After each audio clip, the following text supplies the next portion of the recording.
Hello, a very good evening to all of you. Aarohi GS class में आपका स्वागत है। मैं हूं आशुतोष कुमार और आज मैं पॉलिटी का एक नया टॉपिक लेकर आया हूं, डीपीएसपी। तो हम लोग फर्स्ट स्लाइड की तरफ बढ़ते हैं डीपीएसपी में। तो डीपीएसपी पार्ट कॉन्स्टिट्यूशन का कौन सा पार्ट है? डीपीएसपी कॉन्स्टिट्यूशन का पार्ट 4 है।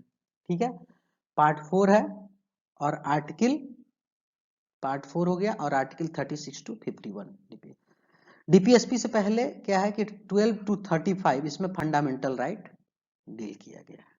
ठीक है, अब ये है कि आर्टिकल 12 ये बोलता है कि definition of state. Definition of state में स्टेट में क्या क्या आता है? स्टेट में ये आएगा कि आपको सेंटर का एग्जीक्यूटिव लेजिस्लेटिव ऑर्गन, ठीक है, प्लस स्टेट का executive plus legislative organ, okay, plus local government में म्यूनिसिपैलिटीज, पंचायत, ये सब आ जाएंगे, plus statutory and non statutory both. ठीक है, लाइक ओएनजीसी, एचपीसीएल एक्सेट्रा, और भी इस तरह आ जाएंगे। प्लस अगर मान लीजिए कि स्टेट किसी प्राइवेट बॉडी को डेलीगेट करती है पावर कोई लॉ इनेक्ट करने के लिए, तो वो भी आ जाएंगे स्टेट के कैटेगरी में। ठीक है, तो जो भी फंडामेंटल राइट के अगेंस्ट जब केस बनता है, फंडामेंटल राइट वायलेशन के अगेंस्ट, ठीक है, तो उस केस में किसके अगेंस्ट केस किया जाता है? स्टेट के अगेंस्ट। ठीक है, स्टेट के अगेंस्ट जो केस बनता है तो ये इन्हीं सब बॉडीज के अगेंस्ट बनता है। ठीक है, तो ये हो गया आपको आर्टिकल 12, राइट। आर्टिकल 13 ये बोलता है कि जो भी लॉज हैं जो इनकंसिस्टेंट हैं फंडामेंटल राइट से, अगर कोई लॉ है और वो फंडामेंटल राइट को वायलेट कर रहा है तो वो नल एंड वॉइड घोषित किया जाएगा जुडिशियरी के द्वारा। तो इसका मतलब क्या हुआ कि आर्टिकल 13 जो है वो पावर देता है जुडिशियरी को, जुडिशियल रिव्यू का पावर देता है। ठीक है, और ये जुडिशियल रिव्यू का पावर सुप्रीम कोर्ट को अंडर आर्टिकल 32 है एंड हाई कोर्ट को अंडर आर्टिकल 26 है, 226।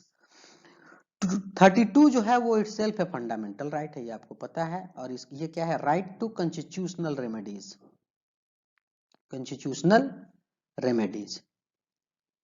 ठीक है, ये इटसेल्फ फंडामेंटल राइट है और इसके तहत सुप्रीम कोर्ट जो है वो रीट जारी कर सकता है।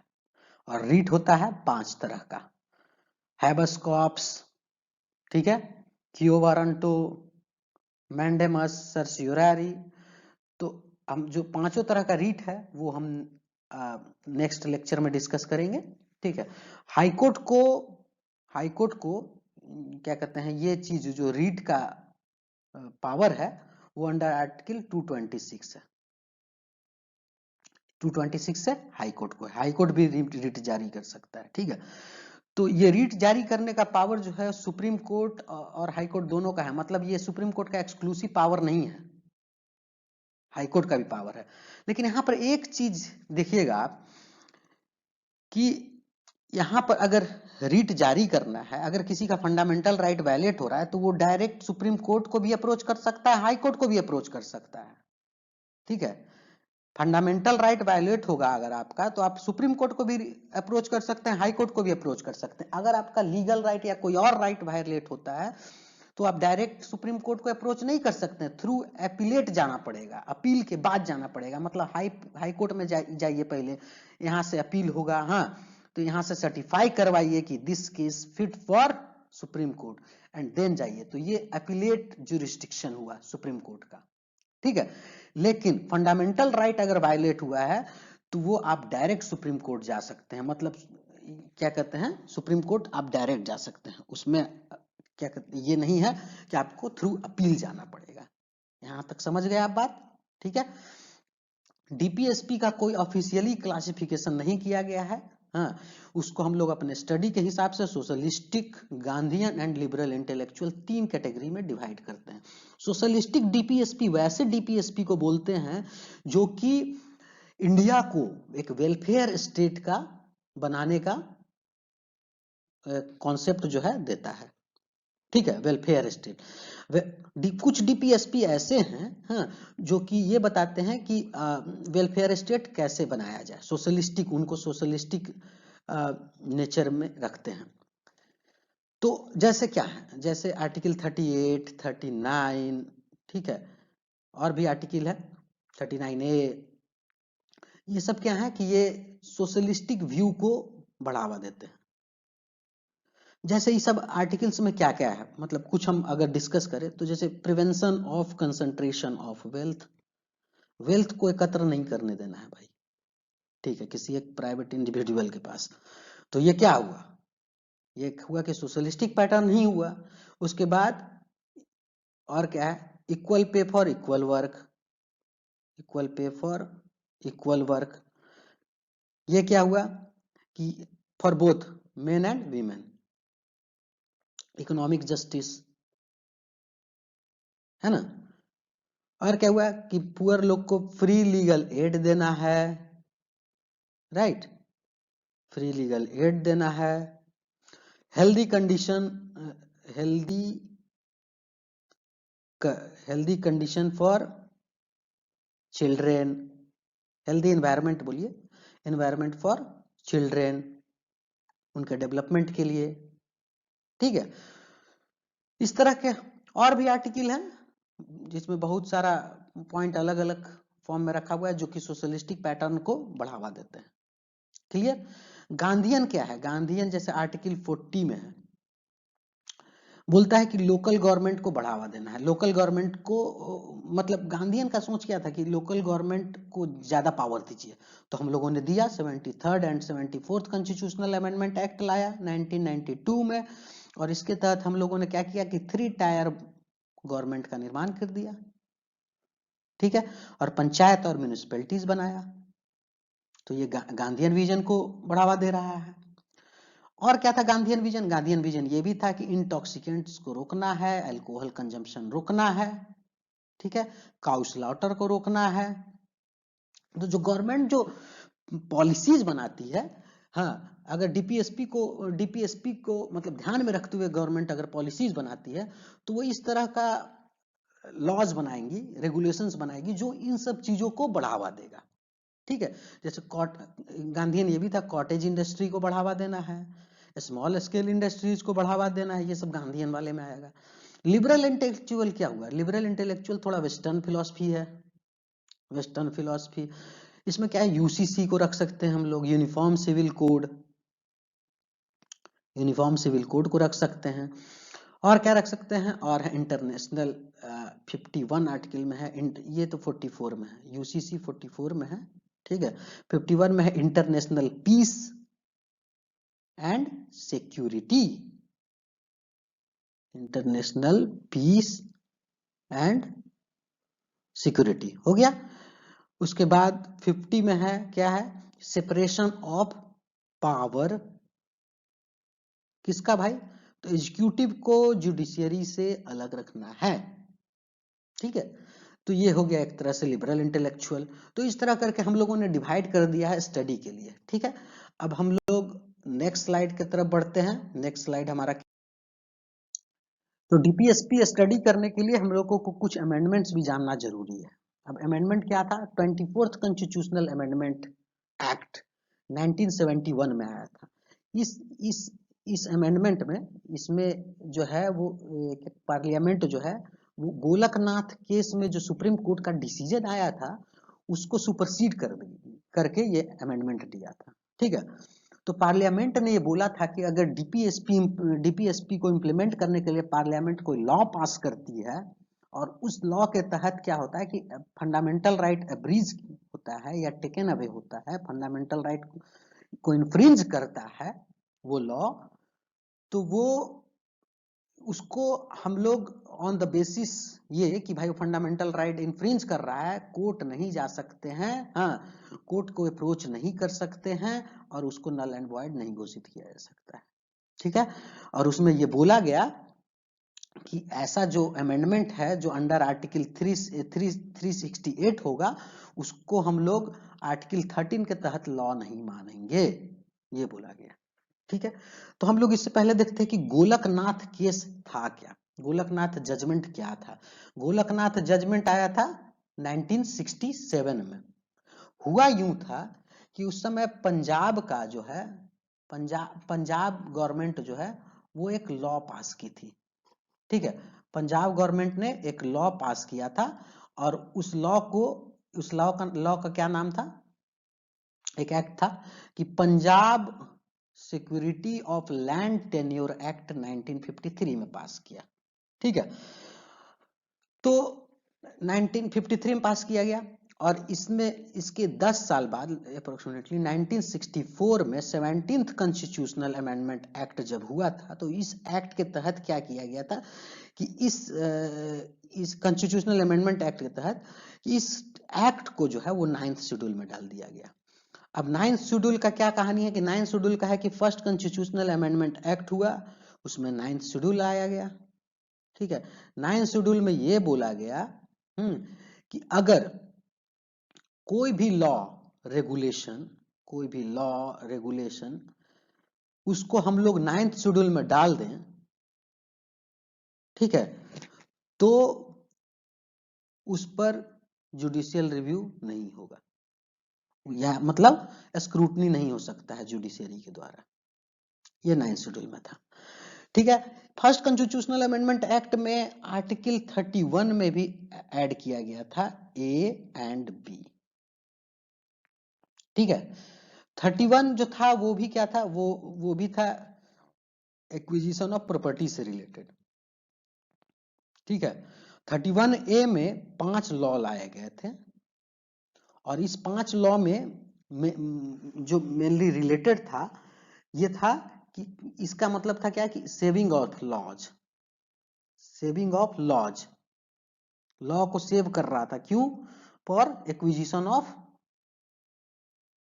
Of states.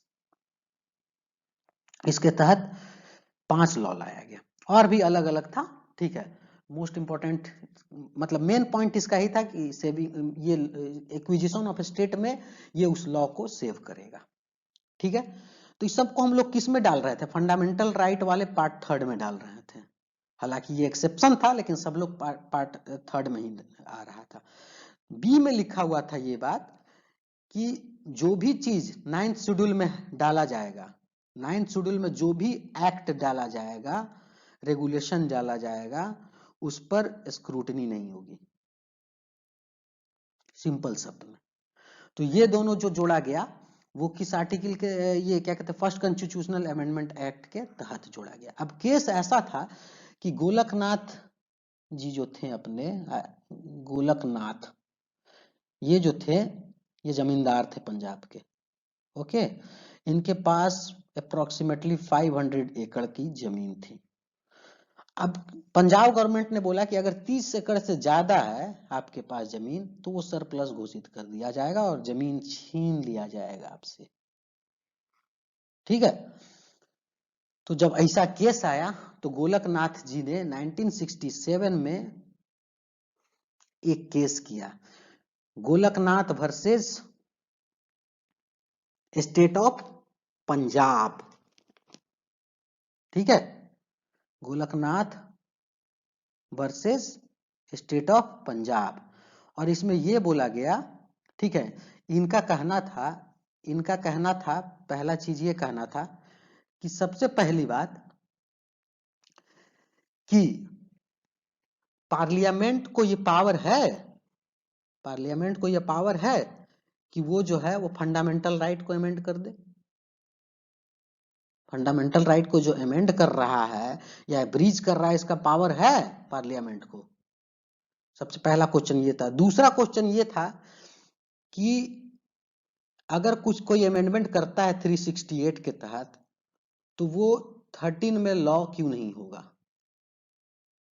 वो अंडर आर्टिकल 13 लॉ क्यों नहीं होगा। और अगर अंडर आर्टिकल 13 लॉ है तो वो तो इटसेल्फ एक वायलेशन हो गया फंडामेंटल राइट का।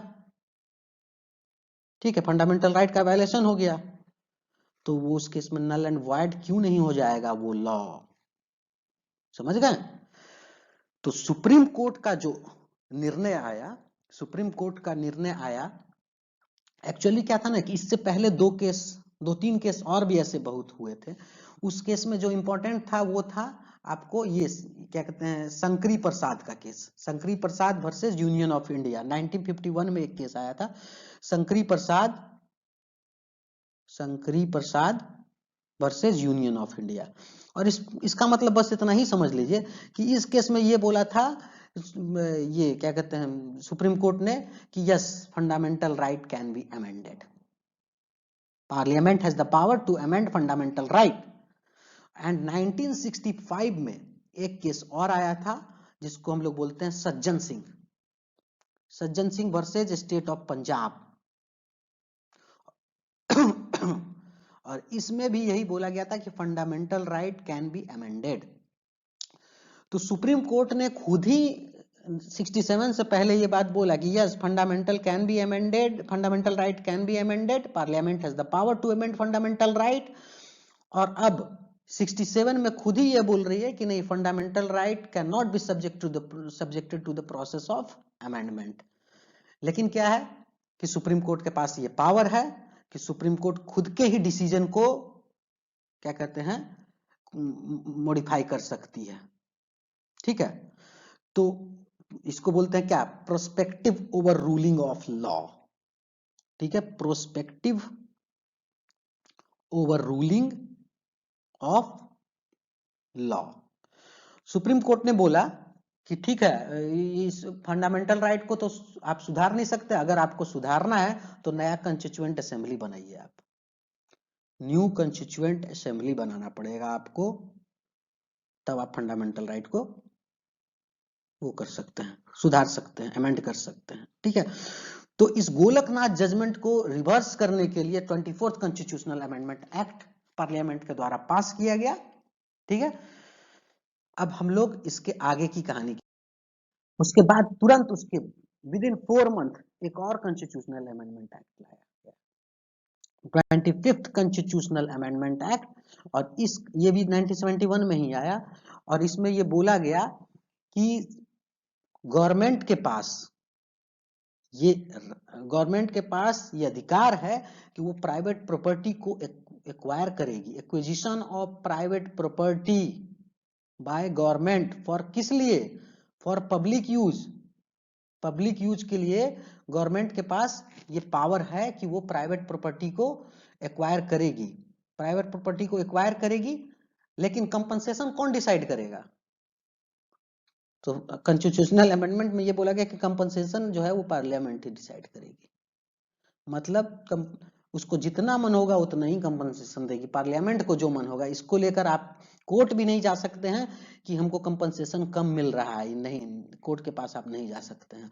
तो कंपनसेशन भी पार्लियामेंट डिसाइड करेगी और आपके प्राइवेट प्रॉपर्टी को एक्वायर कर सकती है, ये बता के कि ये पब्लिक यूज के लिए। आप ऐसा जब हुआ तो उसके बाद क्या हुआ कि गवर्नमेंट ने बहुत सारे न्यू इंडस्ट्रीज को मौका दिया। ठीक है, और इस बेसिस पर बोला गया कि भाई पब्लिक यूज के लिए दे रहे हैं, हाँ, इससे पब्लिक को फायदा होगा। और ऐसा बोल के हाँ, कंपनसेशन भी खुद ही डिसाइड करके गवर्नमेंट ने बहुत लोगों का प्रॉपर्टी जो है, लैंड जो है वो एक्वायर किया था। ठीक है, और इस समय 25th कॉन्स्टिट्यूशनल अमेंडमेंट में क्या हुआ कि आर्टिकल 31C ऐड किया गया, इंसर्ट किया गया। इस आर्टिकल में क्या बोला गया कि अगर स्टेट ने कोई लॉ बनाया, ठीक है, और वो लॉ जो है article number 39B and C को, ये जो DPSP है, इसको इम्प्लीमेंट करने के लिए, ठीक है, इसको इम्प्लीमेंट करने के लिए अगर गवर्नमेंट ने कोई लॉ बनाया है, ठीक है, तो उसको एंड वो लॉ जो है वायलेट करता है 14, 19 एंड 31 को वायलेट करता है, तो उसको नल एंड वॉइड नहीं घोषित किया जा सकता है, नल एंड वॉइड घोषित नहीं किया जा सकता। और क्या बोला गया इसमें ये बोला गया कि इसके पार्ट 3B में बोला गया कि इस पर जुडिशियल मतलब स्क्रूटनी भी नहीं होगी और जुडिशियल रिव्यू भी नहीं हो पाएगा। ठीक है, तो ये 25th में बोला गया। अब उसके बाद आया केशवानंद भारती केस 1973 में, जिसमें 13 जजेस का एक बेंच बना और इसमें इस वाटर शेड क्या कहते हैं कि इसको बोला जाता है लैंडमार्क जजमेंट। ठीक है, 7-6 7 मेजोरिटी एंड 6 अगेंस्ट से ये जजमेंट पास हुआ और इसमें डॉक्ट्रिन ऑफ बेसिक फीचर आया, ठीक है। और इस बेसिक फीचर के बाद क्या किया गया कि 3B पार्ट जो था इसका, जो बोला था कि ये स्क्रूटनी नहीं होगा, उसको अनकॉन्स्टिट्यूशनल घोषित कर दिया सुप्रीम कोर्ट ने, ठीक है। और इस तरह ये क्या कहते हैं, तभी बोला जाता है कि भाई केशवानंद भारती केस जो है वो कॉन्स्टिट्यूशन को सेव कर लिया, कॉन्स्टिट्यूशन को सेव किया है ये केशवानंद भारती केस। और उसके बाद बोला गया कि 24 अप्रैल 1973 के बाद कोई भी अगर लॉ बनता है, हाँ, तो उस पर जुडिशियल रिव्यू होगा। अगर वो अगर वो क्या कहते हैं, इसको डॉक्ट्रिन ऑफ बेसिक स्ट्रक्चर को वायलेट करता है, ठीक है, तो उसको नल एंड वॉइड भी घोषित किया जा सकता है। अब आगे की चीज हम लोग दूसरे स्लाइड में देखेंगे, तब तक के लिए धन्यवाद।